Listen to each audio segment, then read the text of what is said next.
Welcome back to the channel, y'all. So today we're back on Project Sleeper. I'm excited about getting Joe's 408 finished up and getting this thing on the dyno, but we've got two important pieces that need to be finished before that can happen. One being the intake and two, the carburetor. He's having a guy do the Quadrajet, and it should be ready in a couple weeks according to the last text that he got. In one of my previous videos on Project Sleeper, we introduced the intake manifold that we're going to be using on the project. It's an old HOLLEY Street Dominator manifold, and I actually have a soft spot for those manifolds because that was the first aftermarket manifold that I ever had myself, but it was for a 340 Dodge.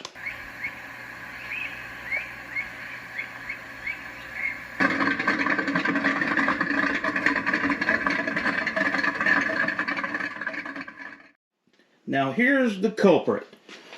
I'm assuming that this is circa 1976-77. There are actually about 3 different versions of this particular manifold. This being an EGR setup, this thing was really meant for emissions, so on and so forth. But the one thing that David and I have in common, he likes this manifold as well, and he's had killer success running on everything from stock to highly modified. And going back to that statement that all intake manifolds are not created equal, this is a prime example. You have to remember the situation when this intake was cast. There were no aftermarket cylinder heads on the market for the most part. None that was in the average Joe hands, but these things were actually cast to work well with the cylinder heads that came from the factory, which means that the runner volumes and plenum volumes are really small. What do you think about that, David? Well, if I might just interject there, Andy, you've put some good info there, and what I'm going to do is just back it up. I've used about 3 of these manifolds, not since about 1990, but I had one on my, was a 1500 1970 truck, and it went through 3 stages, the manifold. I put it on stock with a spread bore carburetor. You get those things right and they work damn well. Engine did really well. Now, for those people, you mentioned it earlier, those people said, why would you put a single plane on a truck motor? Well, these have got small cross-sectional areas, high port speed, and if you tweak them right, they will make the mid-range torque of a 2-plane, but they'll beat it for top-end horsepower, right? So if you've got a sporty truck, but you still need to tow with it, here's a very good compromise. Fastest on the strip, Works good. Okay for towing. Well, here's another thing. A lot of people forget the importance of fuel atomization, and since we're using a Quadrajet, the air speeds are going to be so great in this manifold, it's going to atomize and it's going to make foot-pounds. Yep. Trust me, Andy and I have used these, right? I don't know how many you've used, Andy, but every single time it's produced good foot-pounds, and that's the ultimate deal there. If you've got foot-pounds, you know that ultimately you'll find the horsepower as well, because foot-pounds means it's working. Absolutely. You heard it from the man himself. So granted, this is going on a 400 cubic inch small block 408 with AFR heads. We already know that this thing is going to be small for that engine to develop peak power and torque because, well, look at how small cross-sectional area we have there. So the plan of attack, going back to the 5 golden rules, where's the restriction at? We're going to go in here, remove all of this, open up the plenum volume. We're just going to put it on the grinding bench, and I'm going to get out the die grinder and get after it. Yeah, you can have the bench in a moment, Andy. Right? David's over there now working on some LS stuff. actually the AFR head. He's molding the port for the series that we're doing on the LS3 style head. So check that out up in this corner up here. So what we're going to do is go in here and radius all of these edges right here so the air can get into the runners. We're going to widen this one. Even though this is a small one, we're going to widen it, and we can take it out on the plenum wall side over here. I don't know if you can see that. And then one of the common problems with a manifold like this on a Chevrolet or Mopar, where you got the 5.7 firing order being side by side, we're going to go in here and show you some mods that we're going to do to help prevent 7 from robbing 5's air fuel charge. We can go in here and radius this side for the mixture to go in there, and we can keep a sharp edge here to kind of deter airflow from going in here. Common wisdom would tell you that you would want equal airflow in the manifold. Well, what we get out here off the engine is one thing, but in a running engine, when you have dealing with firing order, it's a congested mess inside that plenum. Cylinders are constantly trying to rob each other, and it's our job to try to figure out which ones are doing that and try to fix that problem from happening. Now, some people will say you could put a 4.7 SWAT cam in it, and that's true, and that's always good for power, but we're trying to achieve the same power gains by doing it to the manifold itself and not having to use the cam swap as a crutch.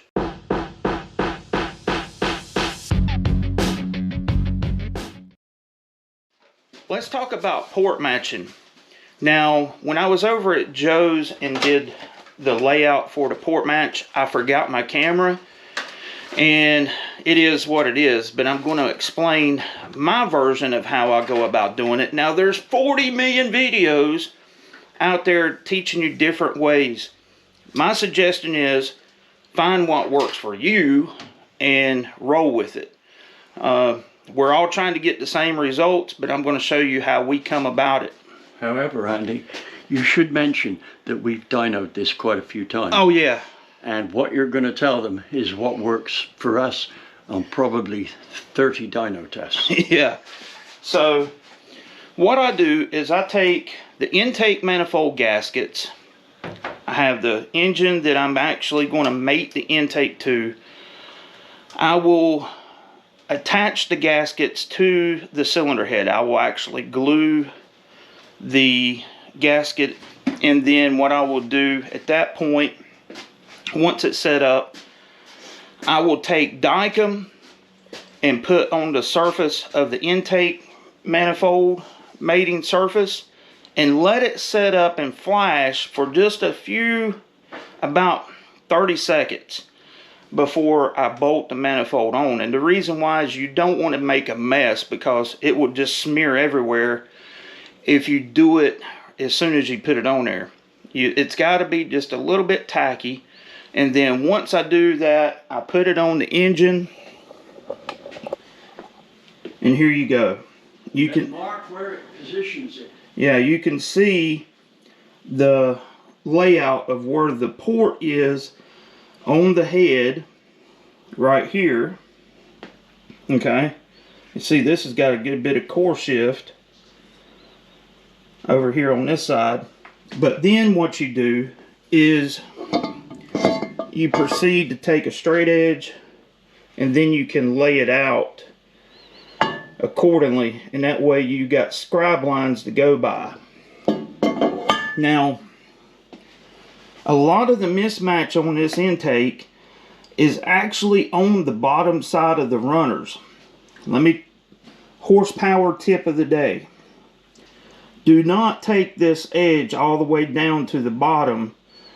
I like leaving a step. David leaving a step, and the reason for that is it creates an anti-reversion wall When the signal gets passed back up through the runner, when the intake valve closes, that acts as kind of like a dam, and it actually breaks up fuel mixture as it goes across it. That's the ideal situation. One of the things that you may have noticed is this welding down here in the bottom. And the reason for that is the EGR passage comes through here, and there's actually a hole right there. We're not using EGR. So Joe and his brother welded that up right there. And then what we're going to do on the bottom of the intake plenum is we're going to rough it up. One thing that I found that works really well is taking a paint scaler that's meant to go on a air hammer and just skim it across it, and it will actually put a textured surface on that manifold floor. I've done it on tunnel rams, works perfectly. Just go in there, massage it around, and that little bit of texture will keep the fuel suspended. The last bit I'm going to talk about on the manifold is we're going to run this thing with a spacer, and it's going to have an 800 CFM quadrajet built by Dino, one of the leading Q-jet guys in the country as far as super stock racers go. But we're going to actually put a spacer here, and we're going to make the spacer part of the manifold. And what that will do, increase plenum volume. It will allow us to be more generous with the radius that we put in here, so the air's not having to go in, hit the manifold floor, and bounce around. We want air to be able to make a transition around this plenum area. So the next time you see this intake manifold, it will look completely different.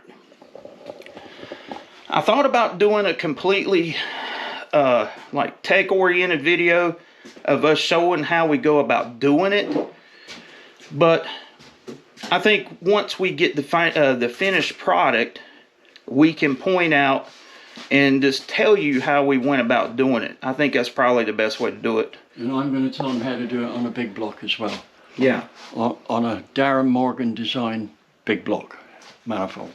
So there you have it, folks. Project Sleeper's moving along. We're going to get this thing on the dyno as soon as we get this finished up, get the carburetor, everything else is ready to rock and roll, and we'll see what that little crate motor 350 will do.